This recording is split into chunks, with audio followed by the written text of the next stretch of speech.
අපි අද බලමු කුජ දෝෂයක් පවතින හඳහනකට කොහොමද විවාහක සඳහා කේන්ද්‍රයක් ගලපන්නේ කියන කාරණා.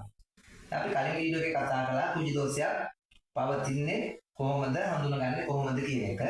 අද අපි බලමු කුජ දෝෂයක් පවතින කේන්ද්‍රයකට කුජ දෝෂයක් කොහොමද ගලපගන්නේ කියන කාරණාව. එතකොට ඔබගේ කේන්ද්‍රයේ කුජ ග්‍රහය 1 හෝ 7 හෝ 4 හෝ එම කියන ස්ථානයක පිහිටලා තිබෙනවා නම් ඔබ විවාහක සඳහා කේන්ද්‍රයක් කල්පනකොට කුජ දෝෂයක් පවතින කේන්ද්‍රයක්ම විය යුතුයි. එතකොට ඔබගේ කේන්ද්‍රයේ පළමුවෙනි කොටුවේ කුජ සඳහන්ව සිටිනවා නම් ඔබ කේන්ද්‍රයක් කල්පනකොට එම කේන්ද්‍රයේද පළවෙනි කොටුවේ හෝ හත්වෙනි කොටුවේ කුජ සඳහන්ව සිටිය යුතුයි. අන්න එතකොට ඒ කේන්ද්‍ර දෙක කුජ දෝෂයට දෝෂය භංග වෙනවා. එම කේන්ද්‍ර දෙක ගන්න පුළුවන්. එහෙම නැත්නම් පළවෙනිද මම කලින් වීඩියෝ කිව්වා වගේම පළවෙනි කොටුවේ දෙවෙනි කොටුවේ හතරවෙනි කොටුව හත්වෙනි කොටුව අටවෙනි කොටුව 12වෙනි කොටුව. මෙන්න මේ කොටු හයෙන් එකක ඔබගේ කුජ ග්‍රහය සම්හානව තිබෙනවා නම් ඔබ විවාහය සඳහා කේන්ද්‍රයක් කල්පනා කොට මෙන්න මේ ස්ථානවල කුජ ග්‍රහය පවතින කේන්ද්‍රයක්ම ගැලපිය යුතු වෙනවා. එතන ඔබගේ කුජ දෝෂයට දෝෂය භංග වන කේන්ද්‍රයක් තමයි ඔබ ගැලපිය යුතු වෙන්නේ. එතකොට ඔබගේ මේ පවතින කුජ දෝෂය එම කේන්ද්‍රයෙන් භංග වෙනවා. ඔබට තියෙන තොර දෝෂ මගහැරලා යනවා.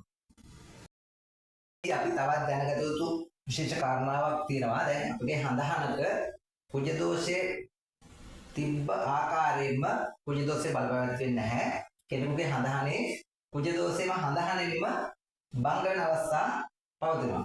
එතකොට කුජ ග්‍රහය සසේත්‍රව උච්ච බලයෙන් තමන්ගේ හඳහනේ පිහිටුවොතින් එහි කුජ දෝෂය භංග වෙනවා. ඒත් එක්කම රවිගේ රාශියේදී සඳුගේ රාශියේදී උච්ච නැත්නම් ගුරුත් එක්ක කුජ ග්‍රහය සංයෝගයකදී මෙම කියන දෝෂයම හඳහන තුලින්ම භංග වෙනවා. ඒ වගේම තවත් ස්ථාන කීපයකදීම මෙම කියන දෝෂය තමන්ගේ හඳහනෙන්ම භංග වෙන අවස්ථා කිහිපයක්ම යෙදෙනවා. ඒතර එහෙම අවස්ථාවකදී කුජ දෝෂයකට අපි හඳහනක් ගලපනකොට දෝෂය භංග වෙච්ච හඳහනකට තමයි කේන්ද්‍රය ගලපන්නේ. ඒතර කුජ දෝෂයක් පවතින කේන්ද්‍රයකට කුජ දෝෂයක් පවතින කේන්ද්‍රයක් ගලපනවා. කුජ දෝෂයක් භංග වෙච්ච කේන්ද්‍රයකට කුජ දෝෂයක් භංග වෙච්ච කේන්ද්‍රයක් ගලපනවා.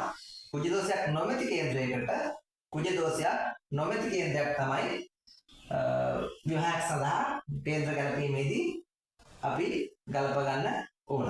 එතකොට මේ පිළිබඳව තව දීර්ඝ වශයෙන් අපිට කතා කරන්න පුළුවන්. අපි ඉදිරි මාතෘකාවලදී මේ සම්බන්ධව දීර්ඝ විස්තරයක් ඔබට ගෙන එනු ලබනවා.